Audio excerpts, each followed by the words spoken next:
hari ini. Puji Tuhan, kita semua dalam keadaan sehat. Pada malam hari ini kita akan segera memulai acara kita ini. Sebelum kita mulai, boleh saya akan sapa dulu Bapak Ibu semuanya. Pro Ecclesia et Patria. Pro Ecclesia et Patria. Pro Ecclesia et Patria. Pro Ecclesia et Patria.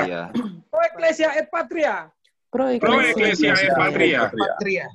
Iya, terima kasih Bapak Ibu atas semangatnya pada malam hari ini. Kami sangat menghargai terutama para narasumber yang sudah meluangkan waktunya untuk mau berbagi dengan kita pada malam hari ini, khususnya adalah dalam webinar Pilkada yang dengan tema adalah yang sangat menarik gitu ya. Odading itu seperti apa sih, nanti kita akan bahas lebih lanjut. Nah, untuk memulai acara kita ini, karena kita bekerja sama dengan Komisi Kerawam Keuskupan Bandung, maka nanti untuk membuka acara kita ini, Ketua Kerawam Keuskupan Bandung akan ada speech di depan, dan akan lanjut membuka dengan doa. Oke, Suster Palen, sudah siap, Suster? Baik, selamat malam.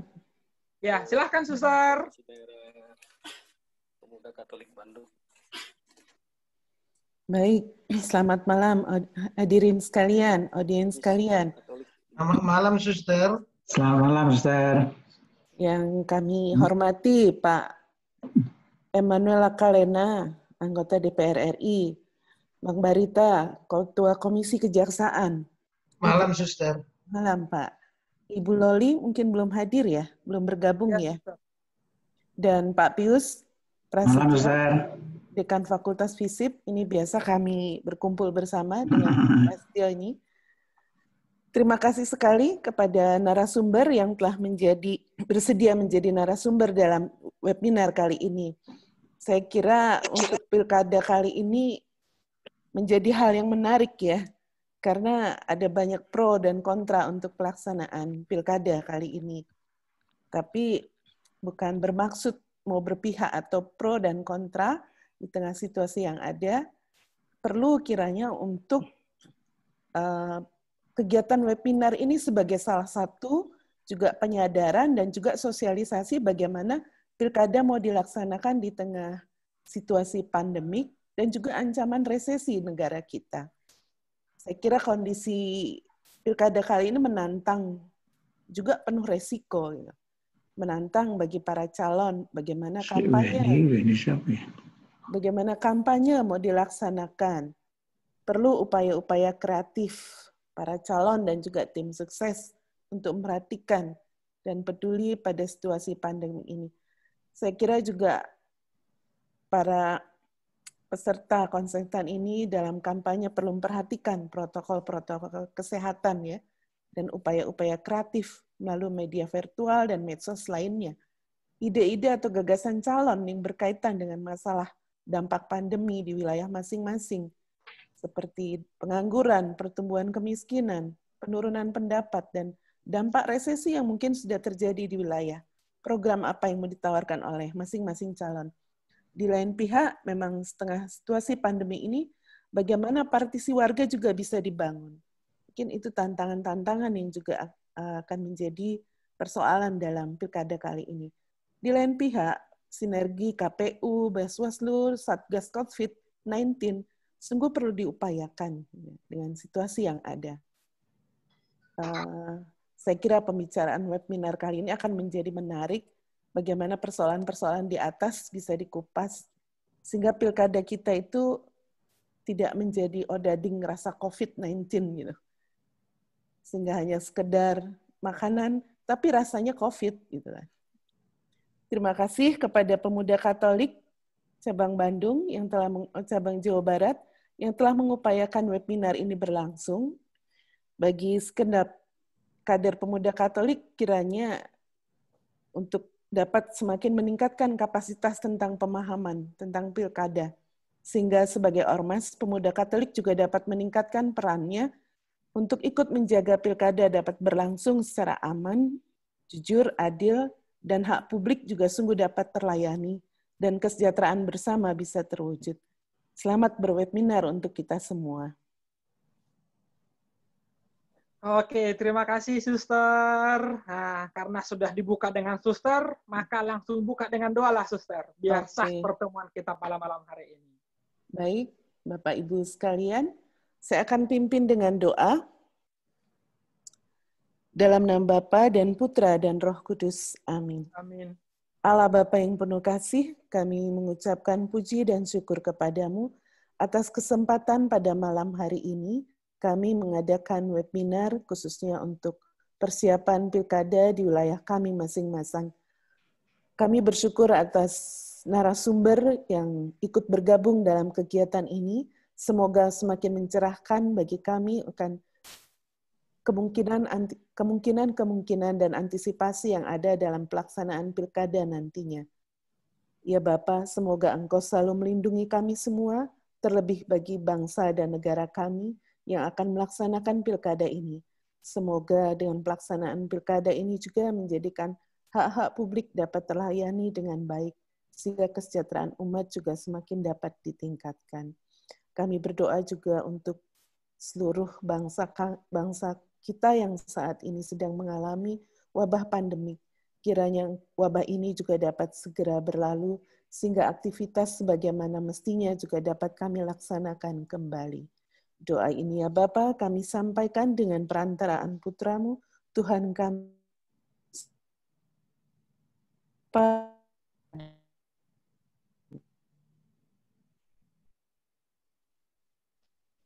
Amin. Amin. Ya, terima kasih banyak Suster sudah berkenan membuka acara kita dengan sambutannya dan juga dengan doa. Tentunya berkat doa dari Suster, maka acara kita ini akan berjalan dengan lancar. Amin. Amin. Oke, Bapak Ibu, para narasumber yang kami hormati, yang kami sangat banggakan atas kerelaan Bapak Ibu hadir pada malam hari ini tentunya akan memberikan pendidikan dan wawasan yang sangat bermanfaat bagi kader pemuda Katolik khususnya di Jawa Barat dan di Indonesia. Oke, untuk acara kita lebih lanjut, kita akan ada moderator, Saudara Riki. Dia adalah koordinator wilayah Bandung Barat, Komda Jabar. Dia juga adalah Ketua Pemuda Katolik Kota Bandung. Jadi beliau yang akan memandu acara kita pada malam hari ini. Untuk lebih detailnya, kita langsung persilahkan saja kepada moderator kita. Silahkan, Ketua Riki, waktu dan tempat milik Anda. Terima kasih, Bang Seskomda, Bang Reginal Capa. Pro Ecclesia et Patria. Pro Ecclesia et Patria.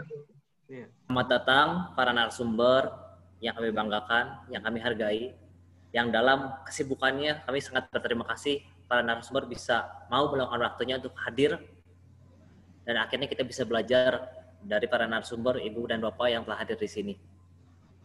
Adapun Pemuda Katolik Komda Jawa Barat bersama Komisi Kerawam Kesuan Bandung dan juga Mata Katolik TV mengadakan acara ini bertujuan untuk meningkatkan kapasitas kader pemuda Katolik dan umat yang berkaitan dengan Pilkada Serentak 2020 untuk meningkatkan pemahaman dan akhirnya bisa menambah pengetahuan juga.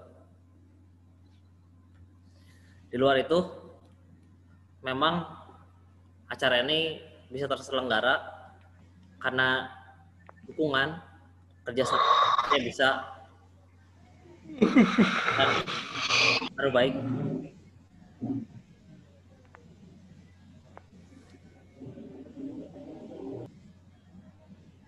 Dan pemilihan kepala daerah juga bukan hanya sekedar untuk memilih calon saja, karena di tengah pandemi COVID ini, pilkada sudah diputuskan untuk lanjut berjalan dan tidak berhenti karena adanya COVID ini. Di Jawa Barat sendiri, ada 8 daerah yang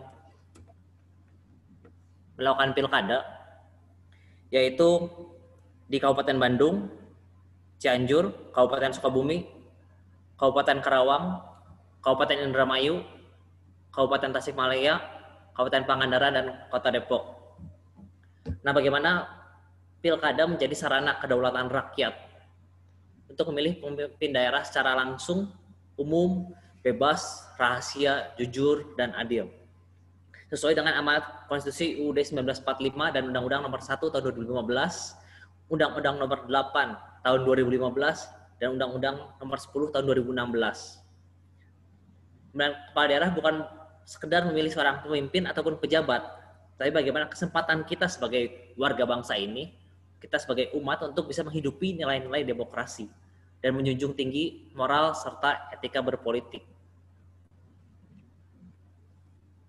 Pada perhelatan sebelumnya, di tahun 2019, terevaluasi terdapat 894 petugas KPPS yang wafat dalam pemilu serentak 2019. Hal ini belum ditambah dengan ancaman COVID di klaster untuk membentuk klaster pilkada pada tahun ini. Pada tahun 10 September 2020, Pengawas Pemilu Bawaslu RI mencatat 243 dugaan pelanggaran protokol kesehatan dalam proses pendaftaran bakal pasangan calon kepala daerah yang akan berlangsung. Paslon masih diiringi oleh massa pendukung yang menyebabkan terjadi kerumunan dan berpotensi untuk menyebarkan virus corona. Banyak pengamat memprediksi bahwa Pilkada 2020 tidak akan maksimal. Odading pilkada seperti politik uang, sembako akan sangat masif di tengah pandemi ini. Namun tingkat partisipasi masyarakat juga terancam sepi.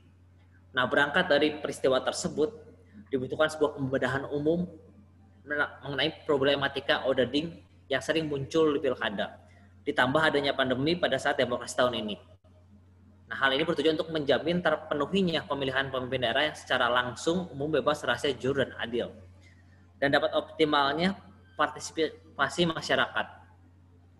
Nah, untuk dapat perlindungan dari regulasi, kebijakan, fungsi, peran, dan pendekatan sosial serta kebijakan hukum agar arah serta tujuannya mengkerucut pada kapasitas yang ideal. Nah, untuk hal itu, mungkin kita perlu bimbingan, perlu pembukaan wawasan dari para narasumber di sini. Mungkin sebelumnya saya perkenalkan narasumber yang sudah ada di sini. Mungkin saya Bu Loli juga sudah hadir. Pembicara pertama kita Ibu Loli Suhenti. Lahir pada 28 Februari 1978 dan sekarang pekerjaan adalah dari anggota Bawaslu Provinsi Jawa Barat.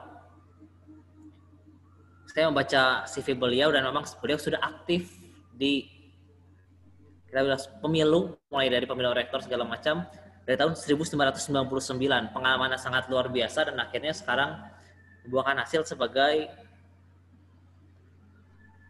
anggota Bawaslu Provinsi Jawa Barat dan mungkin memiliki pengalaman yang sangat luar biasa juga sebagai tenaga ahli DPD RI, Sekretaris Eksekutif KPP RI, Sekretaris Eksekutif KPP DPD RI, dan juga beliau aktif di tim advokasi RUU Pemilu yang dalam gerakan perempuan KPP RI, Maju Perempuan Indonesia Perludem dan Kemitraan, serta mengusulkan agar minimal 30% keterwakilan pengurus harian partai politik di semua tingkatan.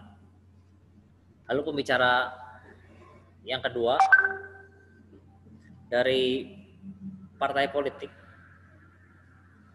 Bapak Emmanuel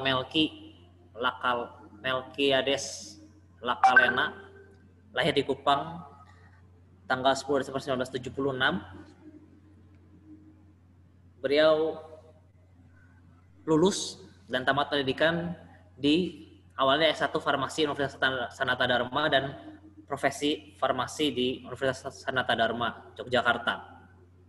Dan akhirnya mungkin berubah haluan dan akhirnya bisa banyak aktif di politik hingga sekarang menjabat sebagai Wakil Ketua Komisi 9 DPR RI, pernah juga menjadi staf khusus Ketua DPR RI, dan juga sekarang masih menjabat di Ketua Yayasan St. Mary College. Nah, di luar pengalaman kerja secara organisasi, mungkin sekarang menjabat sebagai Ketua DPD 1 Partai Golkar NTT, sekarang sudah di periode keduanya. Lalu juga menjabat sebagai Badan Pengurus Nasional Forum Komunikasi Alumni PMKRI. Pernah aktif juga di Posgoro sampai sekarang mungkin. Lalu lanjutkan pemateri kita yang ketiga, Bapak Dr. Barita Simanjuntak yang sekarang menjabat sebagai Ketua Komisi Kejaksaan RI. Berdasarkan keputusan Presiden RI nomor 62/M tahun 2019 pada tanggal 18 Oktober 2019. Beliau lulusan dari S1 di Universitas Sumatera Utara, lalu Magister Hukum di Universitas Indonesia, jadi Doktor Ilmu Hukum di Universitas Indonesia juga, dan akhirnya mendapatkan sertifikat auditor forensik. Saat ini selain aktif sebagai Ketua Komisi Kejaksaan RI, dia juga akademisi sekaligus pengajar pada bidang ilmu hukum, lalu praktisi yang aktif memberikan pelatihan sebagai instruktur maupun berperan dalam penelitian dan pengembangan serta konsultan.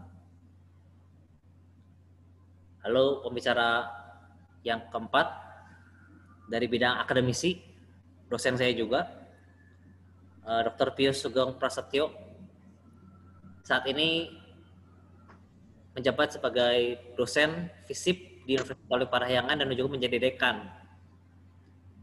Perampungan S1 di Ilmu Pemerintahan Universitas Gadjah Mada, S2 di Ilmu Sosial Universitas Indonesia, dan S3-nya Politik Gießen di Universitas Jerman.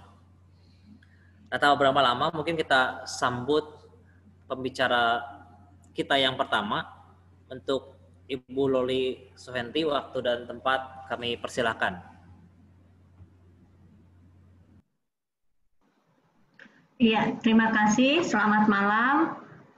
Salam sejahtera buat kita semua.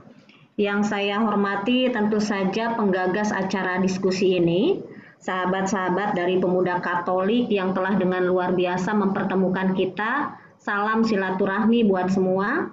Salam hormat saya juga buat para narasumber yang telah hadir dengan latar belakang yang sangat kaya, sehingga diskusi ini ke depannya mudah-mudahan akan memberi perspektif dari banyak sektor. Yang berikutnya tentu ada 49 partisipan yang bergabung pada kesempatan ini. Selamat berdiskusi. Pertama adalah berkenaan dengan materi yang dimintakan kepada saya, berkenaan dengan bagaimana proses penanganan pelanggaran di Bawaslu, khususnya berkaitan dengan adanya 8 kabupaten kota yang melaksanakan pilkada. Mungkin bisa dibantu share materi?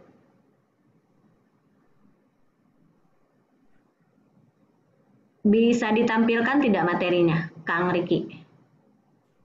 Sebentar, Bu Loli. Siap.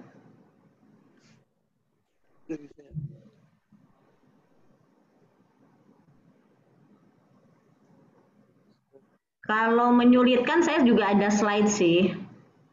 Khawatirnya nanti waktunya keburu hilang. Oh, boleh, Bu Loli, silahkan.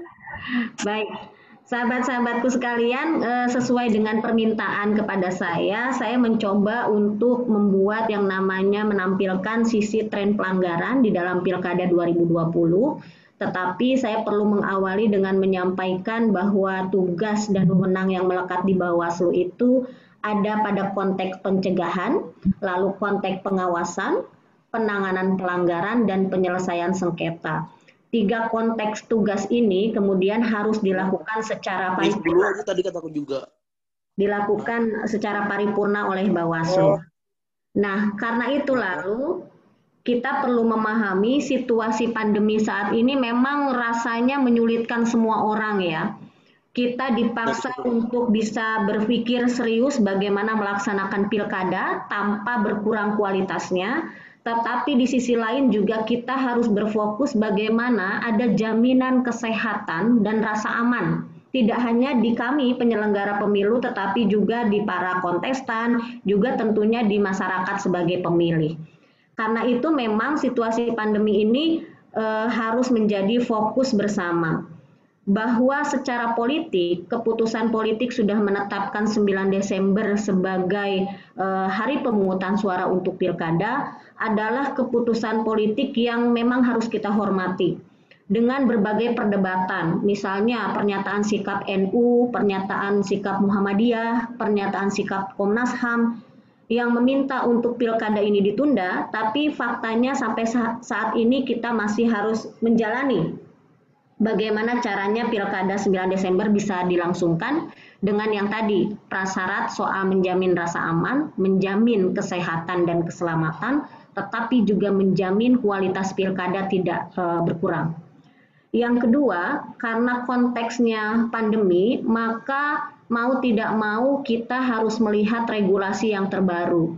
Regulasi terbaru berkenaan dengan pemilihan ini kan senyatanya ada di misalnya di aturan PKPU 6 yang kemudian dilakukan perubahan menjadi PKPU 10 dan yang terbaru menjadi PKPU 13. Yang intinya adalah mengatur bagaimana caranya agar pelaksanaan pemilihan di masa COVID ini bisa dilangsungkan. Menyikapi berbagai aturan yang dibuat oleh KPU, maka Bawaslu pun kemudian mengeluarkan yang namanya Perbawaslu 4 tahun 2020 tentang bagaimana pengawasan, penanganan pelanggaran, dan penyelesaian sengketa harus dilakukan. Nah, apa yang menjadi poin penting dari Perbawaslu ini adalah bahwa mandat untuk melakukan pengawasan akan pemberlakuan protokol kesehatan itu dilekatkan di Bawaslu. Termasuk di PKPU 13 ya. Pak Melki mungkin nanti bisa cerita juga bahwa di PKPU 13 ini juga dinamikanya luar biasa ketika ini didiskusikan di Komisi 2. Tetapi lalu yang paling penting dari perdebatan itu adalah bahwa Bawaslu kemudian diberikan kewenangan bahkan sampai melakukan pembubaran jika di masa kampanye ada yang melakukan pelanggaran terhadap protokol COVID. Kalau sudah diingatkan tapi tetap bandel, maka kepolisian bisa menindaklanjutinya dengan penanganan pidana. Karena ada juga undang-undang soal wabah penyakit menular, lalu kekarantinaan kesehatan, dan lain-lain. Nah, sahabat-sahabatku sekalian, kenapa ini harus saya sampaikan di awal? Karena biar nyambung bahwa Bawaslu dalam konteks pandemi ini yang paling utama adalah mengedepankan konsep pencegahan. Jadi proses pencegahan dilakukan dengan beragam cara, salah satunya adalah mendorong seluruh kontestan untuk taat aturan, karena kontestan ini sebagai orang yang berkontestasi harus punya kewajiban untuk memastikan informasi sampai ke publik, tetapi kemudian tidak melanggar aturan. Yang kedua, publik harus mendapatkan informasi sebaik-baiknya, karena itu adalah hak supaya publik bisa memilih calon terbaik. Nah, sehingga antara hak dan kewajiban ini perlu didorong dalam konteks semuanya dilakukan dengan prokes yang ketat. Nah, masuk pada slide yang coba saya buat, nanti bisa di-share oleh panitia kepada Ibu dan Bapak sekalian, adalah pada konteks hari ini, tren pelanggaran di Jawa Barat, itu Bawaslu mencatat sampai pertanggal 24 September, pekan lalu, itu ada 74 dugaan pelanggaran yang berproses. 70 kemudian lahir dari temuan. Nah, dalam konteks undang-undang memang dalam regulasi kita bahwa yang namanya penanganan pelanggaran itu hanya ada dua sumbernya. Pertama dari temuan, artinya dugaan pelanggaran ini ditemukan oleh jajaran pengawas pemilu, baik itu yang di provinsi, kabupaten, kota maupun yang tingkat desa, bahkan PTPS nanti. 70 temuan hingga pertanggal 24, 4 lahir dari laporan. Laporan ini adalah dugaan pelanggaran yang disampaikan oleh siapa? Pertama adalah warga negara Indonesia yang punya hak pilih di wilayah pemilihan setempat ya. Berarti ini ada di area 8 kabupaten kota yang pilkada. Artinya kalau bukan warga negara yang punya hak pilih di wilayah itu, maka tidak bisa diproses. Yang kedua, yang bisa melaporkan selain WNI yang punya hak pilih di wilayah tersebut adalah pemantau pemilihan. Nah, pemantau pemilihan ini adalah organisasi yang sudah terdaftar di KPU. Kalau pemilu legislatif kemarin, akreditasi pemantau ada di Bawaslu, tetapi untuk pilkada pemilihan, maka akreditasi itu untuk pemantau adanya di KPU. Jadi mereka ini bisa melaporkan ketika menemukan dugaan pelanggaran. Yang ketiga adalah peserta pemilihan. Jadi pesertanya, kontestannya bisa juga sebagai pelapor. Dalam hari ini, per 24 September kemarin, laporan sudah berproses 4. Sedangkan 70-nya adalah temuan dari jajaran pengawas. Dari 74 ini, 66 ditindak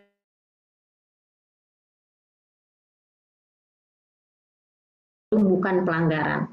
Nah, Ibu Bapak sekalian, ternyata tren pelanggaran paling tinggi itu adalah di pelanggaran administrasi. Yang kedua, tren pelanggaran tertinggi adalah hukum lainnya. Baru nanti yang 7 ada di pelanggaran kode etik. Nah, dari sini, dari 8 kabupaten kota, ternyata angka penanganan pelanggaran itu yang paling tinggi adanya di Kabupaten Bandung. Ya, Kabupaten Bandung sebagai daerah pilkada yang sudah menangani pelanggaran paling tinggi dibandingkan yang lainnya, disusul oleh Kabupaten Karawang, kemudian Kabupaten Indramayu. Yang lain-lainnya masih di angka 3, 2, bahkan hanya 1.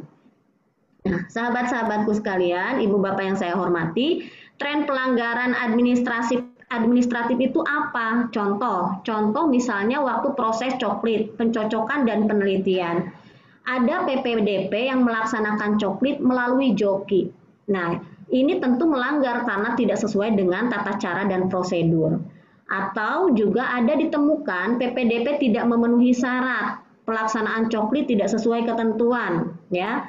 Nah, ini muncul termasuk KPU Kabupaten Kota dalam proses penyusunan AKWK atau rekap data pemilih tidak sesuai dengan ketentuan yang berlaku. Ketentuan yang mana yang dilanggar? Ketentuan yang diatur di dalam PKPU sendiri. Jadi KPU bikin peraturan, lalu ternyata PPDP tidak melaksanakan sesuai dengan tata cara yang ditentukan. Ini yang kemudian menjadi tren tertinggi dalam proses pelanggaran administrasi. Yang berikutnya, saya ingin langsung masuk kepada tren pelanggaran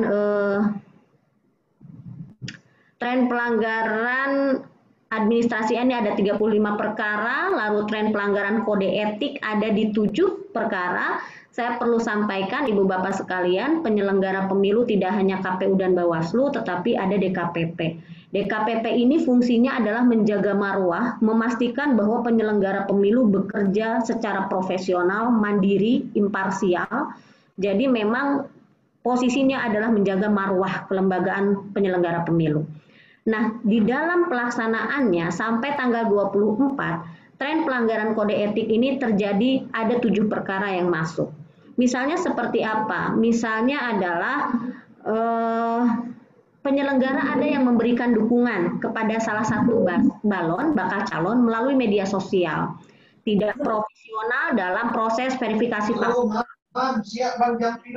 Ketua KPU Kabupaten Kota menghadiri kegiatan berjabat tangan mengucapkan selamat ulang tahun pada salah satu pasangan paslon.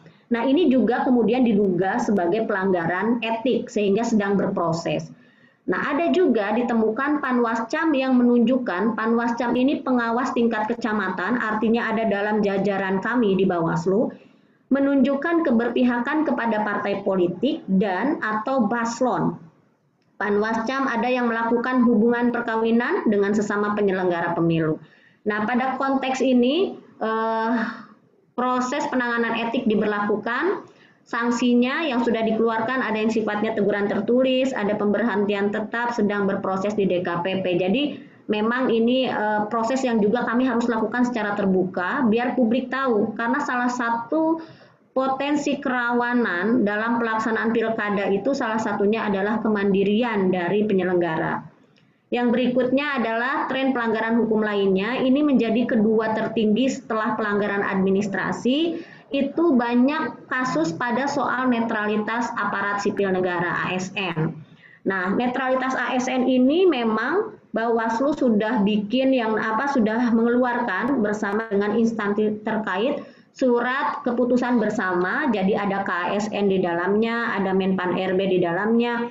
Nah, dari SKB ini kemudian menyatakan ada 16 hal yang menjadi larangan bagi ASN.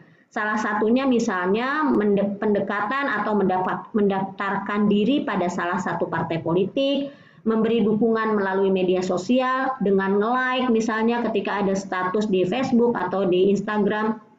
Nah, ini yang kemudian ada 26 perkara yang masuk dan kami tangani. Sudah diberikan sanksi juga, sanksinya beragam, ada sanksi dari atas pelanggaran yang dilakukan secara ringan dan menengah, digunakan peraturan pemerintah nomor 53 misalnya. Apa itu sanksinya? Salah satu sanksinya misalnya ada teman ASN yang kemudian harus menerima kenyataan diturunkan jabatannya, kemudian tunjangannya tidak dikeluarkan selama 1 tahun. Nah, ini adalah fakta bagaimana proses penanganan netralitas ASN ini berlangsung di Bawaslu. Tetapi karena hukum yang dilanggar adalah bukan hukum tentang Undang-Undang 10 tahun 2016, maka penyerahan untuk pemberian sanksinya diberikan kepada KASN karena merekalah yang kemudian berwenang untuk memberikan sanksi terhadap aparatnya yang diduga melanggar. Nah, berikutnya adalah nyambung dengan judul dari tema diskusi kita, jenis odading rasa COVID. Sesungguhnya saya ingin sangat mengapresiasi teman-teman pemuda Katolik karena ngambil judul yang seksi banget sehingga semua orang nampaknya tertarik dengan judul yang nyeleneh ya, judul yang kemudian sangat ngepop. Nah, bagaimana realitas yang ada pada situasi hari ini? Kalau kita lihat pada regulasi di pasal 71 Undang-Undang Pilkada, misalnya memang ada situasi yang bisa membatalkan pasangan calon ketika dia melanggar. Misalnya ketika dia membuat keputusan dan atau tindakan yang menguntungkan atau merugikan salah satu pasangan calon. Nah, di pasal 2-nya misalnya melakukan mutasi jabatan 6 bulan sebelum tanggal penetapan. Jadi ada bunyi undang-undang yang memang harus diketahui oleh paslon bahwa itu nanti sanksinya bisa didiskualifikasi gitu ya. Nah, yang terbaru misalnya di PKPU 13 tahun 2020 di pasal 88, di situ dijelaskan soal apa saja kegiatan yang dilarang. Ya, misalnya di situ melarang yang namanya rapat umum, kegiatan budaya, pentas seni, bazar, kegiatan olahraga. Ini kemarin sempat ramai. Kenapa? Karena seperti moderator sampaikan tadi, Bawaslu lalu menemukan banyak sekali dugaan pelanggaran tidak dilaksanakannya protokol kesehatan waktu pendaftaran pasangan calon. Nah, dalam situasi seperti itu, lalu terjadilah diskusi yang hangat karena waktu itu PKPU 10 masih membolehkan yang namanya rapat umum. PKPU 10 masih bolehin tuh, rapat umum boleh, bazar boleh, jalan santai boleh. Nah, lalu orang kemudian jadi khawatir, lah gimana ini kok yang sifatnya berpotensi menimbulkan kerumunan dibolehkan oleh peraturan KPU. Maka orang mendiskusikan, memperdebatkan soal kerawanan ini. Nah, karena itu lalu muncullah PKPU 13 sebagai sebuah perubahan dari PKPU 10 yang pada intinya kemudian ada di pasal 88 ini yang melarang kegiatan-kegiatan potensi yang memang menimbulkan kerumunan massa. Nah, di PKPU 13 ini juga sahabat-sahabat sekalian disampaikan bahwa dilarang ya dalam tahapan kampanye itu ikut serta balita, anak-anak, ibu hamil, ibu menyusui, lanjut usia, dilarang. Kenapa? Karena memang sekali lagi konteks pandemi. Walaupun situasi ini kan kita tahu ya sebetulnya merentankan untuk semua orang, tetapi beberapa yang disebut tadi adalah memang yang paling berisiko ketika dalam situasi ketidaktentuan kesehatan ini. Nah, yang terakhir sahabat-sahabatku sekalian, banyak hal yang perlu kita waspadai di dalam pelaksanaan Pilkada 2020. Pertama tadi adalah soal bagaimana caranya kita bersama-sama memastikan demokrasi ini berlangsung dengan memberikan rasa aman dan kesehatan. Itu hanya bisa dilakukan jika semua orang, baik penyelenggara, pemilih, kontestan, itu taat terhadap protokol kesehatan. Misalnya dengan menggunakan APD, minimal masker yang sesuai standar kesehatan. Nah, ini dulu harus bisa dilakukan. Yang kedua, dalam konteks pandemi hari ini, maka memang ada kekhawatiran seperti disampaikan di awal, turunnya tingkat partisipasi pemilih. Partisipasi pemilih ini memang akan turun jika kita tidak bisa memberikan jaminan rasa aman. Kita ini dalam konteks negara ya, memberikan jaminan rasa aman. Bisa nggak? Kalau publik bisa diyakinkan, maka insya Allah partisipasi bisa bertahan walaupun misalnya nggak naik. Tidak akan terjadi partisipasi yang anjlok misalnya. Caranya hanya satu, memastikan memang adanya jaminan rasa aman.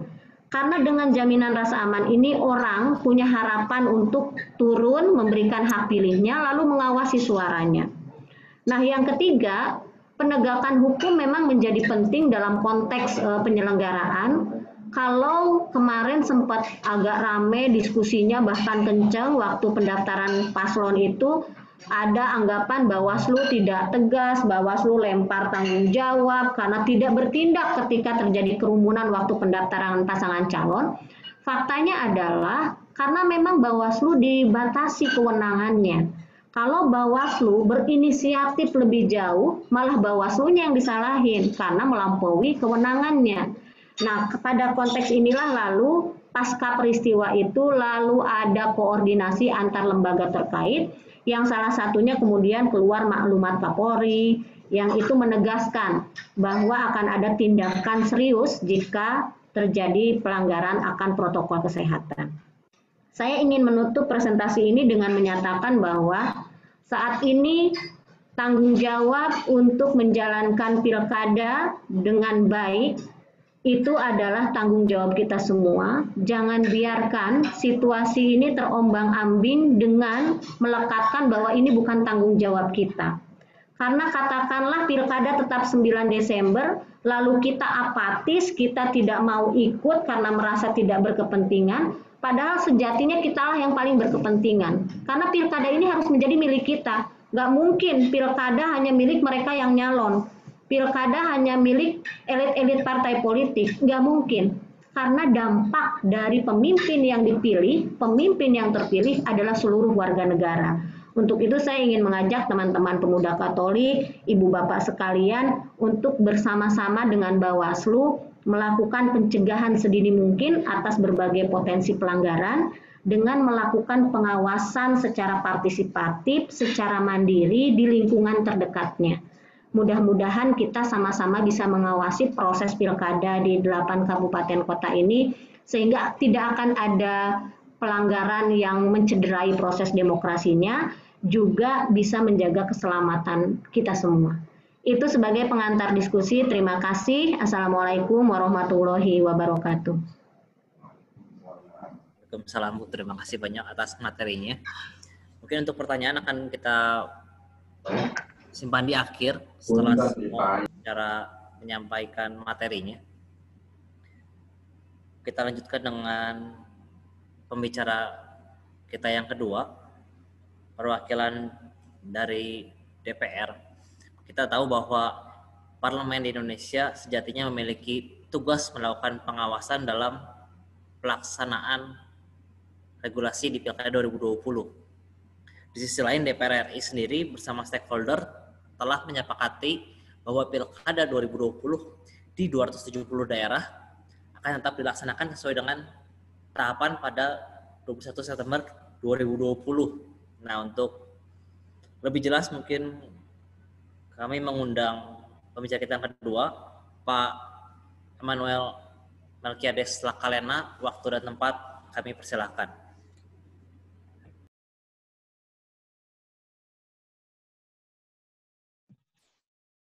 Baik, selamat malam Bung Riki, teman-teman pengurus Pemuda Katolik Jawa Barat, para pembicara yang tadi barusan Bu Roli menyampaikan materi dengan baik tentang bagaimana kita memahami perspektif Bawaslu dalam pilkada.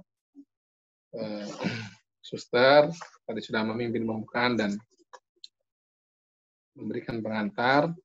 Pak Barita dan Bapak Ibu pembicara maupun peserta yang kami hormati. Tentu undangan dari teman-teman Pemuda Katolik Jawa Barat ini penting artinya untuk kita membahas terkait dengan bagaimana kita memposisikan diri dengan tepat dalam pilkada yang tetap diselenggarakan di tengah pandemi COVID-19. Apresiasi buat teman-teman Pemuda Katolik Jawa Barat yang sudah membuat acara ini, dan terima kasih atas undangan yang diberikan kepada kami.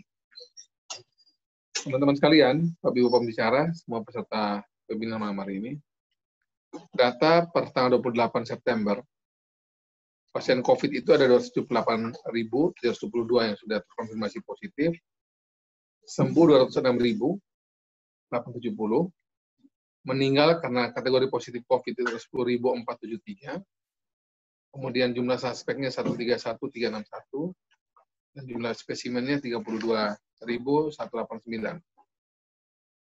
Semana kita ketahui bahwa penyakit ini oleh WHO juga sudah diingatkan bahwa terjadi itu terutama dalam kerumunan besar, transportasi umum, dan berbagai bentuk pertemuan-pertemuan besar yang tidak memperhatikan jaga jarak terutama dan tidak menggunakan masker ataupun penutup hidung dan mulut. Nah, sehingga memang ketika kita masuk pada tahapan pilkada, sekali lagi, pilkada ini akan melibatkan kurang lebih 105 juta pemilih di 270 daerah yang akan menjalankan pilkada. Kemudian petugas pemilu sendiri itu KPU kalau nggak salah ada 3 juta kalau ya. Saya pernah tanya Pak Arief, itu KPU, belum Bawaslu, belum nanti yang sampai PP, polisi, tentara, dan itu jumlah yang sangat besar ya, dikerahkan untuk menangani pemilu yang 270 itu lebih dari setengah republik gitu. Lebih dari setengah republik, jadi lebih dari setengahnya itu ada di proses pilkada kali ini. Nah, dengan kondisi semacam ini, tentu kita memahami kenapa banyak orang mengkhawatirkan tentang apakah pilkada ini itu bisa menjadi rahmat atau menjadi bencana bagi masyarakat Indonesia. Kalau kita lihat ya, di beberapa negara sebagai perbandingan, ada kurang lebih 30 negara yang menyelenggarakan pemilu di tahun ini. Itu bukan jumlah yang sedikit. Yang sukses menyelenggarakan pemilu,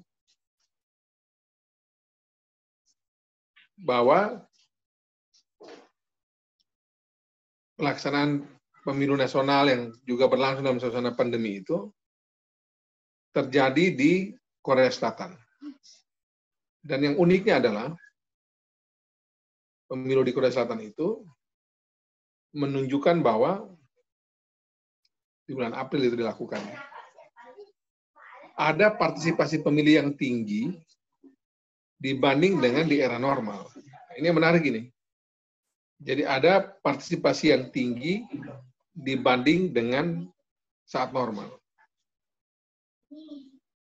Saya belum masuk lebih jauh lagi pada alasan kenapa orang lebih banyak datang pada masa pandemi dibanding pada masa normal. Tapi sekilas melalui berbagai informasi yang kami bisa rekam secara sepintas adalah orang ingin agar di masa pandemi ini suara mereka didengar, disampaikan, karena mereka menjadi makin sadar bahwa menentukan pilihan politik di era atau suasana pandemi ini jauh lebih penting harganya, karena salah memilih pemimpin itu bisa membuat mereka susah dan menjadi masalah serius di kemudian hari. Kalau kita di situasi normal itu, pemimpin mungkin tidak terlalu berpengaruh terhadap kehidupan kita, karena apalagi kalau kita di Jawa yaitu sektor swasta jauh lebih besar pertumbuhannya daripada sektor pemerintah dalam menentukan kehidupan ekonomi, sosial, politik, dan sebagainya. Tapi di masa pandemi ini yang semua orang serba susah, semua mengharapkan peran pemerintahnya jauh lebih baik dalam menangani masalah pandemi ini, itu salah memilih pemimpin, dan hari ini semua bertumpu pada bagaimana pemimpin itu harus menjadi orang yang bisa diandalkan. Ya bisa dibayangkan bahwa pandemi ini akan lebih makin bencana ke depan karena kita tidak berapa pemimpin yang baik. Nah, saya membayangkan seperti itulah kita berpikir ini belum saya bicara aspek yang lain ya.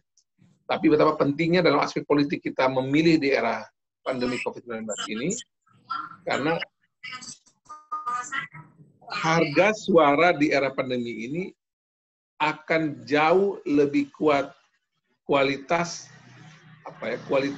suara atau dukungan yang diberikan oleh seorang rakyat itu, karena pemimpin yang tepat itu akan mampu membantu dia dan daerah yang dipimpinnya itu, dan orang-orang yang paling susah atau mengalami kesulitan karena pandemi ini, untuk bisa pelan-pelan lebih bisa keluar dalam kondisi sulit ini. Bukan cuma aspek kesehatan, tapi aspek sosial, kita lihat juga di mana-mana disparitas makin tinggi, termasuk juga dengan aspek ekonomi, ya, karena kita lihat juga daya beli terpukul, produktivitas menurun, unit-unit usaha juga banyak yang kemudian berhenti atau bangkrut ya. Ini menurut saya peran dalam masa pandemi COVID ini yang mungkin saja ini yang membuat orang Korea Selatan menjadi lebih banyak ikut pemilu. Nah, kalau kita lihat bahwa dalam mencegah terjadinya persoalan lanjutan karena pilkada ini, itu Presiden Jokowi sudah mengeluarkan impres untuk penegakan disiplin protokol kesehatan. Ini tidak ada urusan cuma dengan urusan pilkada saja, tapi dalam semua aktivitas keseharian kita, mau kita ke gereja, mau kita ke masjid, mau kita ke mall, mau kita ke pasar, mau ke tempat kerja, mau ke sekolah, kemana saja. Itu orang diminta, didorong, dipaksa untuk menjalankan protokol kesehatan. Menjaga jarak, mencuci tangan, memakai masker ketika Anda berada di luar rumah. Nah, hal demikian memang kalau kita lihat kan antara impres itu dikeluarkan sampai dengan saat ini, kita melihat bahwa masyarakat kita ini masih abai dengan protokol kesehatan ini. Tapi juga sebagian sudah mulai sadar dan mulai memakai dengan serius menjalankan protokol kesehatan ini dengan baik. Nah, sebenarnya dalam konteks kita menangani atau melihat pilkada juga ini, sudah Mbak Oli tadi gambarkan bahwa DPR RI juga itu sangat serius bagaimana membahas agar protokol kesehatan yang sudah Pak Jokowi buat ini dalam konteks pilkada yang tahapan-tahapannya ini cukup banyak diselenggarakan, bentuk-bentuk kampanye juga cukup banyak dilakukan, itu betul-betul dipastikan bahwa protokol kesehatan ini bisa berjalan. Dan setahu saya, ya karena memang Komisi 2 itu, saya di Komisi 9 ya, Komisi 2 itu saya tidak langsung berada di sana, tapi saya sering komunikasi dengan ketua komisinya Pak Ahmad Doli Kurnia, Pak Zulfikar, kemudian dari PDIP itu ada Pak Arief Wibowo, atau dan Pak Saan Mustafa dari Nasdem misalnya. Itu semangat, spirit, dan kehendak untuk menjaga protokol kesehatan dan tahapan pilkada itu juga menjadi keinginan kuat dari baik itu DPR RI Komisi 2, Pak Mendagri, Pak Tito Karnavian, KPU RI beserta jajarannya di tingkat pusat sampai daerah, demikian pula ke Bawaslu. Jadi saya tidak terlalu merasa juga khawatir karena sekali lagi kita kan tahu bahwa berkerumun itu potensi masalahnya ada untuk penyebaran COVID. Tidak memakai masker, tidak menjaga. Nah, itu yang sudah dibatasi dengan sangat tegas dalam peraturan yang dibuat oleh PKPU dan kemudian akan diwasi dan pastikan tidak melanggar oleh teman-teman Bawaslu. Nah, sehingga dengan perjalanan proses sampai dengan protokol kesehatan ini dibuat, dipastikan berjalan dan dengan disertai sanksi itu, saya melihat bahwa kita sudah punya harapan terhadap pelaksanaan pilkada ini, ya tidak bisa dipastikan seluruhnya, tapi bisa dikatakan bahwa aturan untuk memastikan bahwa penyelenggaraan pilkada ini aman dari pandemi COVID-19 dan juga tetap demokratis ini bisa dipadukan. Sekali lagi, inilah manajemen nanti dari KPU, Bawaslu, Kemendagri, Komisi 2, dan jajarannya semua sampai tingkat bawah, untuk memastikan bahwa protokolnya ada, detail, jelas, lengkap dalam semua tahapan itu, dan dipastikan bahwa ada sanksi kepada orang-orang yang melanggar, baik itu paslon, partai politik, tim pemenangan, termasuk masa pemilih. Ya, itu semua harus betul-betul juga harus bisa ditindak. Dan itu bukan cuma sekedar wilayah ranah KPU saja terkait pilkada ya, tapi kalau dia masuk dalam kategori pidana umum pun saya kira aparat hukum lain, polisi pun juga bisa menindak untuk hal orang-orang yang memang membahayakan membahayakan keamanan dan keselamatan warga yang ada di daerah tersebut. Kan belum lama nih kalau kita lihat ya, ketika seorang wakil ketua DPRD kebetulan dari Partai Golkar ya, membuat acara keluarganya, kemudian dia mengundang dangdutan, kapolseknya dicopot, si wakil ketua DPRD ini langsung dijadikan tersangka. Nah, ini salah satu cara bagaimana kita memastikan bahwa memang protokol kesehatan ini ketika dilanggar juga, terutama para pemimpin itu harus dapat semacam sanksi. Nah, ini catatan kami terkait dengan awal mula bagaimana pentingnya protokol kesehatan harus dilakukan dalam pilkada kali ini. Tahapan-tahapan yang sementara berjalan kan yang sudah kita lewati itu kan pendaftaran sudah, penetapan paslon sudah. Sekarang sudah mulai dengan masa kampanye dari tanggal 26 September dan berakhir 5 Desember. Kampanye ini ada berbagai macam jenis, baik itu pertemuan terbatas, tatap muka dan dialog, penyebaran bahan kampanye, pemasangan alat peraga, dan sebagainya. Maksudnya ada dialog terbuka, kemudian juga ada berbagai macam kampanye melalui media cetak, elektronik, maupun online. Kemudian kita akan ada pemungutan suara tanggal 9 Desember, dan nantinya tentu setelah itu kita akan memasuki tahap perhitungan suara dan kemudian penetapan calon terpilih oleh KPU KPU daerah, yang juga biasanya akan ada lagi opsional apakah akan dipersoalkan di MK ataupun tidak, nanti tentu terkait dengan hasil perolehan suara dan juga proses-proses yang menyertai semua tahapan tersebut. Sehingga Bapak Ibu sekalian, yang ingin kami sampaikan bahwa tidak ada ataupun ada pilkada juga itu semua potensial untuk meningkatkan eskalasi dari sebaran COVID-19. Saya suka ambil contoh DKI aja. DKI itu tidak ada pilkada, tapi sebaran dan kenaikan eskalasi COVID-19 juga tetap aja tinggi. Dan seperti Jakarta ini juga ada di banyak daerah. Misalnya kalau kita lihat, katakanlah Surabaya, atau kan Surabaya daerah pilkada ya, tapi daerah-daerah pilkada lain, Kota Bandung misalnya, atau Bogor misalnya, atau katakanlah misalnya Bekasi dan seterusnya. Jadi ada banyak daerah yang tidak ada urusan pilkadanya pun juga tetap eskalasi kenaikannya tinggi. Karena bukan soal pilkada atau orang ibadah atau orang kerja kantor atau orang sekolah, tapi kepada protokol kesehatannya itu dijaga atau tidak oleh setiap orang dalam berbagai aktivitas keseharian, termasuk dalam berbagai tahapan dalam kampanye Pilkada 2020 ini.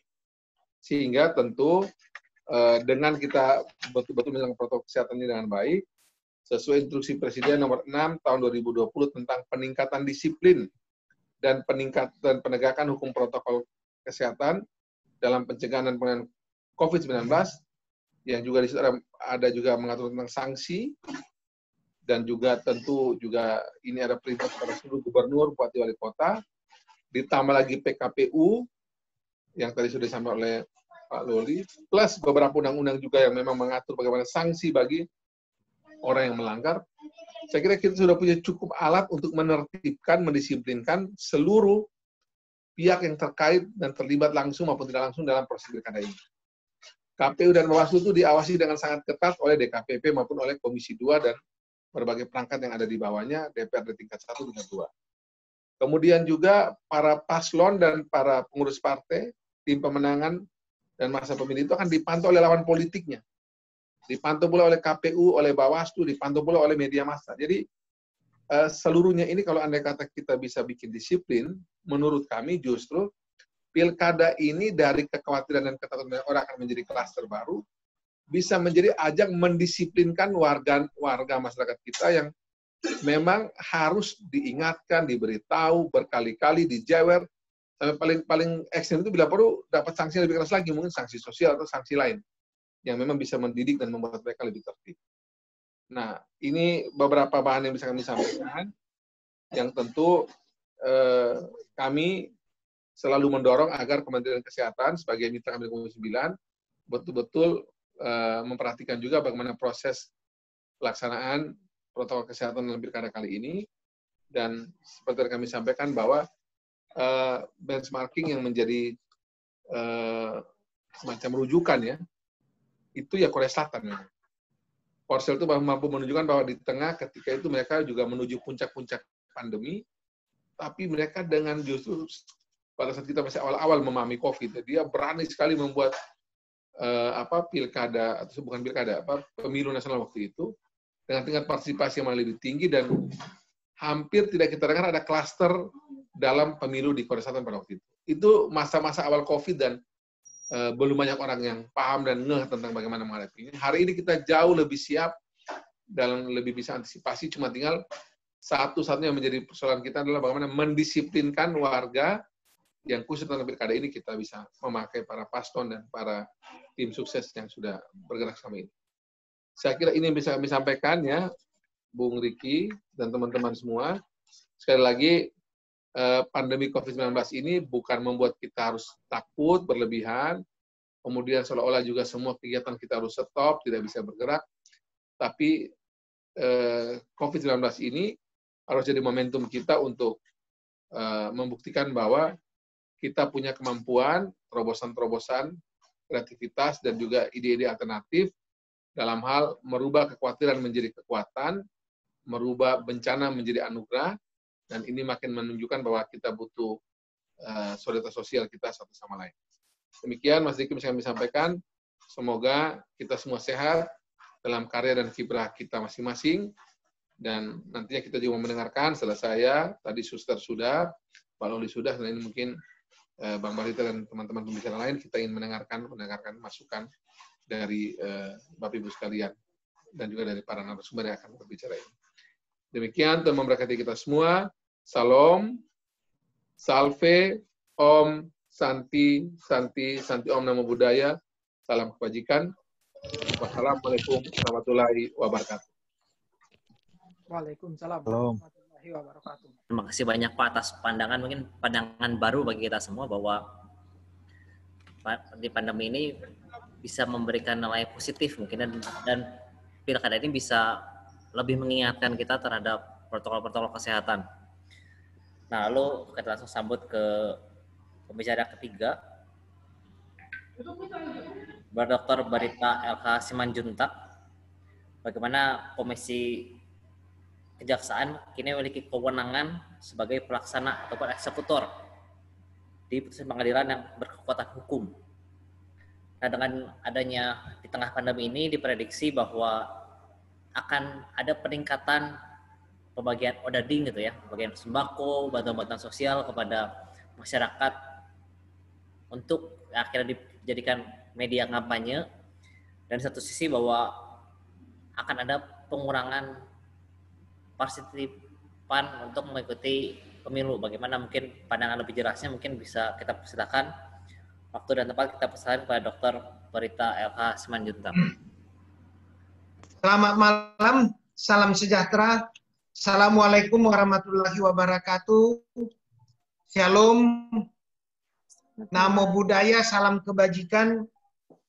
Yang kami hormati tadi Suster Valentina, Ketua Komisi Kerawam Keuskupan Bandung, tentunya moderator Bung Riki, pengurus daerah Pemuda Katolik Komda Jawa Barat, Bung Edi Murdani Silaban, Bung Reginald Capa, tadi para narasumber lain, ada Ibu Loli dari Bawaslu Jawa Barat, ada sahabat saya, teman lama Bung Melki, anggota Dewan yang terhormat, lalu ada Dekan Fakultas Ilmu Sosial Politik Unpar, Pak Dr. Pius Prasetyo, beserta semua peserta webinar yang terhormat dan kami muliakan. Sampaikan dua narasumber sebelumnya tentang bagaimana pelaksanaan pilkada di dalam era atau situasi pandemi COVID ini.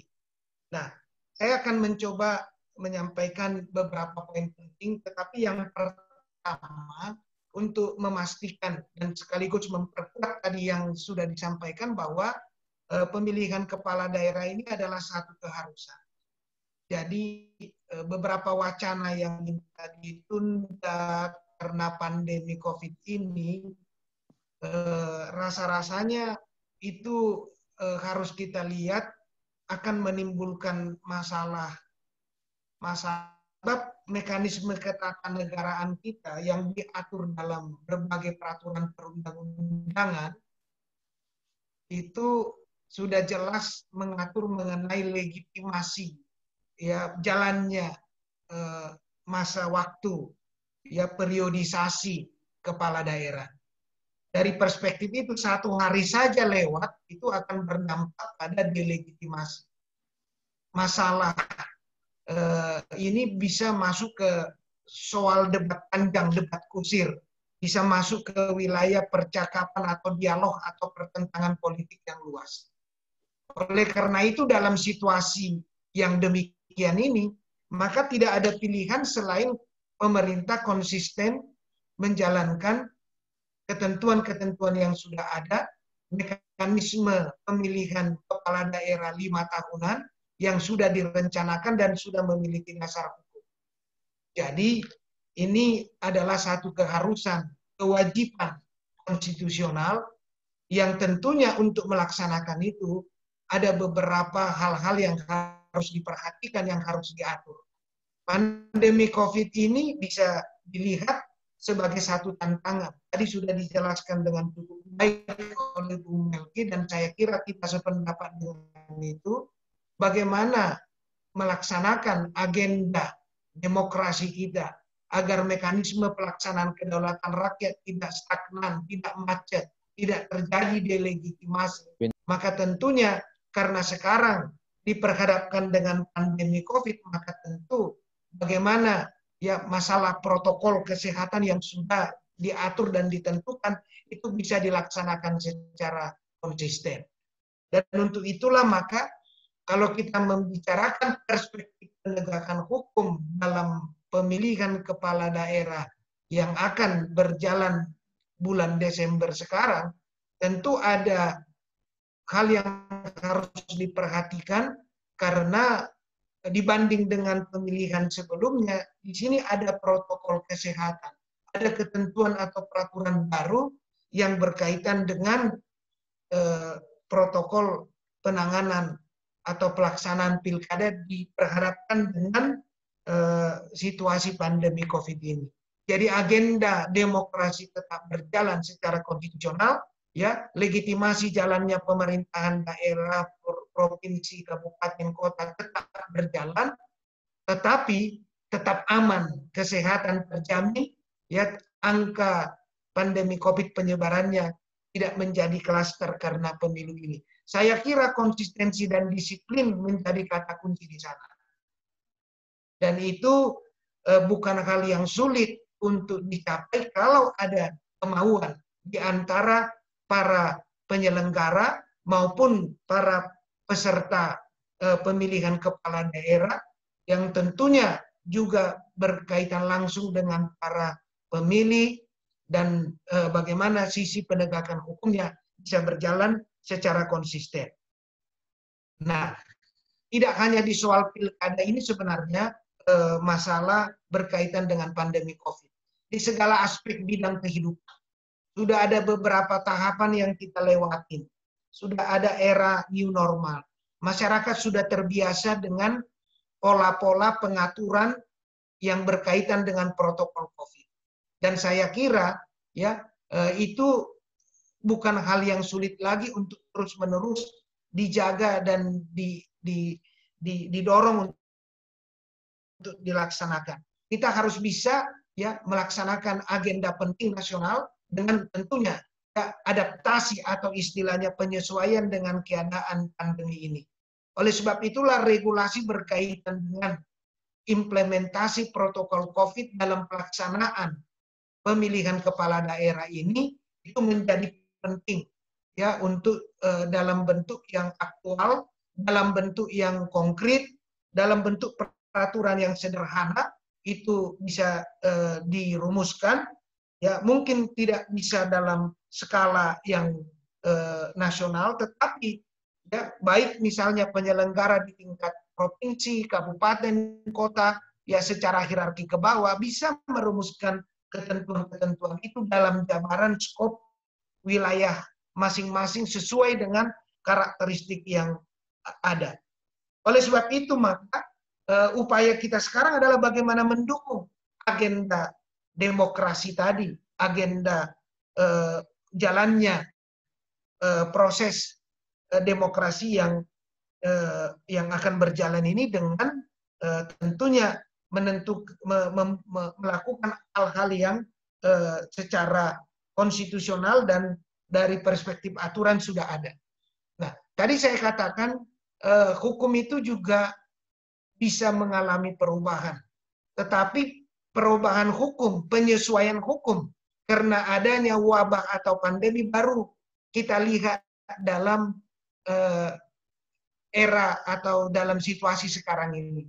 Secara teori dulu kita melihat bahwa aspek-aspek perubahan hukum itu banyak. Masyarakatnya berubah, ya kebijakannya berubah, tetapi ada satu masa sekarang dihadapi di hadapan mata. Para ahli hukum melihat apa yang secara teori banyak dibicarakan di dalam literatur ilmu hukum, sekarang terjadi dalam kenyataan. Bahwa hukum bisa berubah karena pandemi, karena wabah. Nah, oleh sebab itulah makanya sangat penting aturan-aturan yang dikeluarkan oleh penyelenggara pemilu berkaitan dengan pelaksanaan, pengawasan, serta penegakan hukumnya. Dan disinilah tidak hanya terlibat dalam penegakan hukum yang dilakukan secara internal oleh penyelenggara, tetapi juga yang kita kenal dengan penegakan hukum terpadu itu. Oleh sebab itu, ya pemerintah yang telah mengambil jalan tengah melanjutkan pilkada dengan menerapkan protokol secara ketat, keputusan ini juga harus kita dukung. Oleh karena itu KPU sebagai penyelenggara pemilu juga telah melakukan, ya tadi sudah dijelaskan, beberapa revisi terhadap peraturan terkait penyelenggaraan pilkada. Dengan antara lain menerbitkan peraturan KPU nomor 13 tahun 2020 ya tentang pelaksanaan pilkada dalam kondisi ya pandemi COVID-19 yang pada pokoknya menyisipkan protokol kesehatan dalam pelaksanaan pilkada untuk mencegah penularan COVID-19 ini. Nah, peraturan KPU tersebut implementasinya tentu ya harus konsisten dilaksanakan. Tidak saja oleh para peserta ya penyelenggara, tetapi juga adalah masyarakat. Ya, kegiatan kampanye yang menerapkan protokol yang ketat seperti yang sudah disampaikan ya, pengecekan suhu tubuh, mencuci tangan, jaga jarak, pembatasan yang hadir, ya, juga kegiatan seperti konser musik yang sudah dilarang, ya sehingga kampanye diupayakan lebih masif menggunakan sarana media sosial atau sarana teknologi informasi. Saya kira ini penyesuaian baru yang memang kadang tidak selalu mudah. Namun apabila ya para peserta dan penyelenggara serta penegak hukum konsisten, maka ini bukan satu hal yang sulit untuk dikerjakan. Karena ini pasti akan terkait secara langsung dengan peserta, dengan para calon, dengan ya para pendukung partai ataupun penyelenggara. Nah, ini sudah kita bisa lihat dalam beberapa ya event-event yang terjadi dalam masa pandemi ini, konsistensi untuk melakukan ya protokol kesehatan dalam acara yang dihadiri oleh orang-orang, maka itu akan bisa dilaksanakan dengan protokol seperti itu. Lanjut, di slide berikut juga kita bisa melihat. Lanjut, saya kira ini tadi sudah saya sampaikan. Oleh karena itu, ada juga yang perlu kita lihat di sini, ya. Bagaimana peranan kejaksaan dalam penegakan? Nah, ini loncat. Coba kembali ke tadi, Pak. Sebelumnya, yang sebelumnya,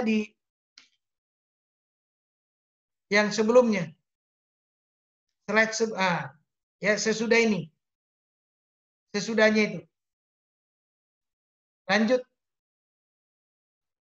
Nah, dalam konteks pilkada, wah, loncat lagi.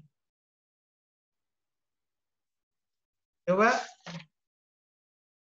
Kejaksaan dalam penegakan hukum pilkada.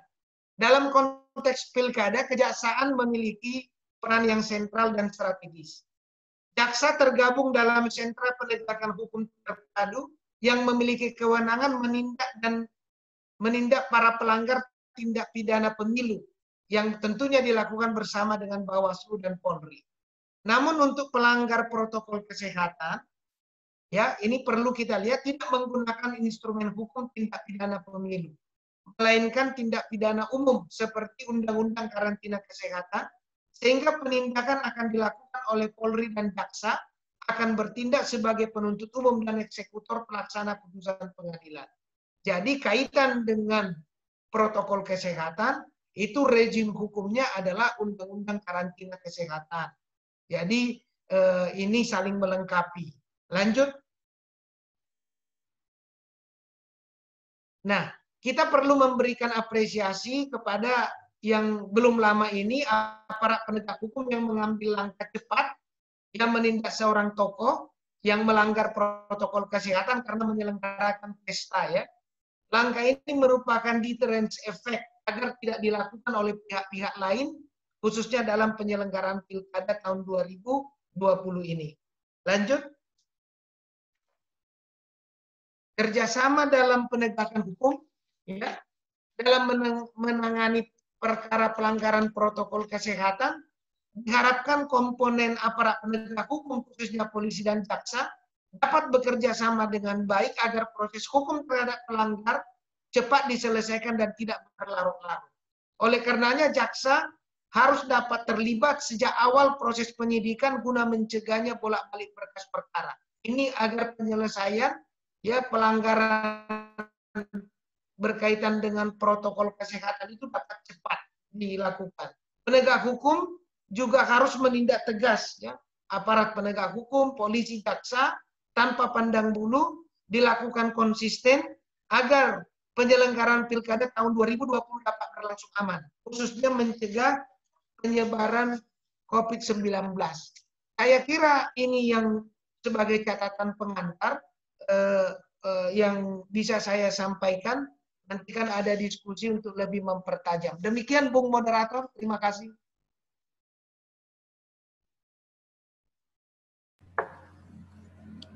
Ya, terima kasih banyak, Pak. Memang dengan penyesuaiannya mungkin di situasi pandemi memang hukum bisa selalu disesuaikan lah bagaimana implementasi peraturan-peraturan.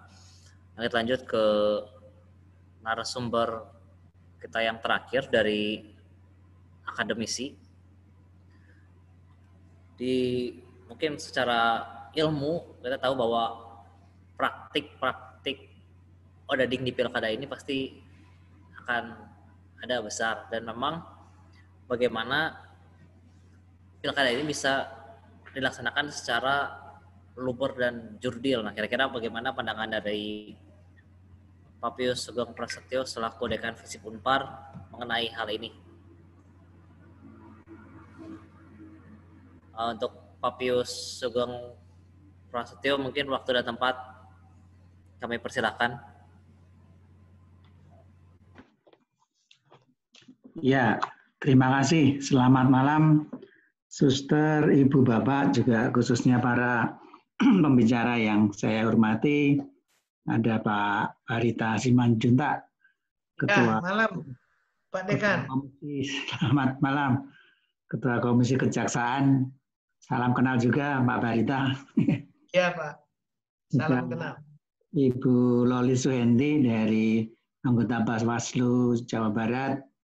Kemudian juga ada anggota DPR RI, Bapak Immanuel Melkiades. Selamat malam. Selamat malam Pak Pius. Malam. Juga Suster Valen ya dari Kerawam Keuskupan Bandung dan juga teman-teman semuanya. Mudah-mudahan bisa di-share-kan ya screen-nya ya, karena saya tidak bisa mengakses untuk share screen. Teman panitia mungkin bisa bantu. Ya. Mungkin apa yang saya sampaikan, kalaupun ada ya sedikit-sedikit perbedaan, tapi dalam rangka memperkaya diskusi kita, dan tentu saja kami melihat dari perspektif ya sedikit agak berteori sedikit ya, tapi saya nggak banyak-banyak berteori supaya yang apa namanya ingin saya kontekstualkan dalam kondisi yang lebih real ya, ketika memahami katakanlah pilkada ya di masa pandemi ini ya. Dan saya selalu menempatkan atau positioning saya adalah bagaimana peristiwa politik pilkada ini ditempatkan dalam konteks upaya terus-menerus pendewasaan atau penyempurnaan demokrasi di Indonesia. Saya pikir positioningnya ada di situ, sehingga untuk saya akan lebih ya relatif bisa lebih memahami bagaimana isu tersebut dalam konteks demokratisasi di Indonesia, yang tadi juga sedikit banyak juga sudah disinggung oleh para narasumber yang lain. Namun demikian, saya selalu mengatakan ini selalu terus-menerus kita berada di dalam konteks dilema ya. Bagaimana dilema merealisasikan, mewujudkan demokrasi ini di Indonesia khususnya. Dan apalagi kalau ini kita ingin tegaskan bahwa demokrasi tidak hanya sekedar demokrasi itu saja, tapi memang demokrasi memang diarahkan, ditujukan untuk mewujudkan kesejahteraan masyarakat atau bangsa kita ini. Dan itu ya kalau saya meminjam pernyataan dari atau penjelasan dari Kang Yudi Latif ya kenapa demokrasi di Indonesia itu kalau di dalam Pancasila itu ditempatkan pada sila keempat yang kemudian diapit dengan sila persatuan Indonesia dan kemudian sila kelima keadilan sosial bagi seluruh rakyat Indonesia ya karena memang ya demokrasi diharapkan memang didasari dulu oleh rasa persaudaraan ya, persatuan ya, atau di dalam bahasanya aslinya itu adalah bahwa ada semangat fraternite ya, persaudaraan ya. Sehingga kalau kita mau berdemokrasi ya kita bersaudara dulu supaya tidak terjadi percekcokan yang kemudian malah demokrasi itu sendiri yang membuat disintegrasi bangsa. Dan dengan demikian ketika terjadi persaudaraan kemudian demokrasi dijalankan, maka arahnya apa? Saya pikir satu hal yang sangat luar biasa di Pancasila itu bahwa arahnya adalah untuk mewujudkan kesejahteraan dalam bahasa keadilan sosial bagi seluruh rakyat Indonesia. Saya pikir itu frame yang terus-menerus harus kita pegang ya, terus-menerus kita pegang, baik itu kita sebagai warga negara, warga masyarakat, ataupun juga bagi teman-teman atau orang-orang yang mempunyai posisi sebagai penentu kebijakan seperti Bang Melkiades, saya pikir sebagai anggota DPR RI dan juga teman Barita Simanjuntak yang saya pikir juga sangat dekat dengan proses-proses pembuatan atau mengawasi atau katakanlah memantau kebijakan-kebijakan yang diterapkan. Next Mas, silakan lanjut slide berikutnya. Yang sebelumnya. Ya, kalau kita perhatikan ya, kita bicara demokrasi sedikit agak berteori sedikit ya. Seringkali kita ketemukan ya, demokrasi yang sifatnya sangat prosedural ya. Memang itu penting juga. Prosedur-prosedur seperti harus adanya partai politik, yang jelas kita punya banyak partai politik ya. Kemudian juga tentu saja dilanjutkan dengan pemilu, kemudian juga ada pers ya, pers yang mestinya harus bebas ya, dan saya pikir pembebasan pers di Indonesia juga sudah sangat luar biasa. Kemudian juga ada ya pembagian kekuasaan, bahwa dengan trias politika kita ada lembaga legislatif, eksekutif, yudikatif ya. Kemudian juga ada yang penting adalah ada pergantian kepemimpinan secara periodiknya. Dan pilkada posisinya ada di situ ya. Pilkada posisinya berada pada demokrasi dalam perspektif prosedural ya. Hanya memang nanti menjadi pertanyaan ya. Pertanyaan kedua adalah terkait dengan apakah pilkada tersebut yang sebagai wajah demokrasi itu menampilkan sebuah demokrasi yang substansial atau tidak. Artinya, apakah demokrasi yang dalam hal ini adalah pilkada yang akan kita selenggarakan itu memperhatikan nilai-nilai etika misalnya, jadi values itu menjadi perhatian atau tidak. Ketika ya para pemain politik dalam arti yang ikut terlibat di dalam kompetisi ini memperhatikan tidak dimensi-dimensi etika ya, baik buruk ya, kemudian juga aspek norma yang ada, termasuk juga regulasi-regulasi yang sudah ditetapkan ya, seperti tadi disampaikan oleh Bang Melki dan juga Pak Mandudja dan juga Ibu Loli tadi ya, memang semua ada regulasinya. Artinya memang betul bahwa ya demokrasi itu memang sangat kental sekali ditempatkan dalam basis regulasi yang kuat ya. Kemudian juga ya tentu saja harapannya demokrasi substansial itu menghindari praktek-praktek politik yang transaksional ya. Ini yang terus-menerus harus kita jaga bahwa kita berharap bahwa demokrasi yang sudah berjalan di Indonesia dan memang sudah dideklarasikan sejak Indonesia merdeka ya oleh para pendiri bangsa dan sampai sekarang ya, kita bersyukur bahwa memang basis sistem yang digunakan adalah demokrasi. Hanya kemudian ya terus-menerus harus kita jaga bersama-sama ya, sehingga praktek-praktek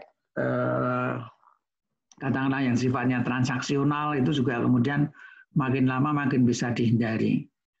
Ya tema pembicaraan kita malam ini ya dengan menggunakan odading rasa COVID ini kan sebenarnya sebagai sebuah ya apa namanya sindiran mungkin ya, sindiran yang supaya apa namanya pembagian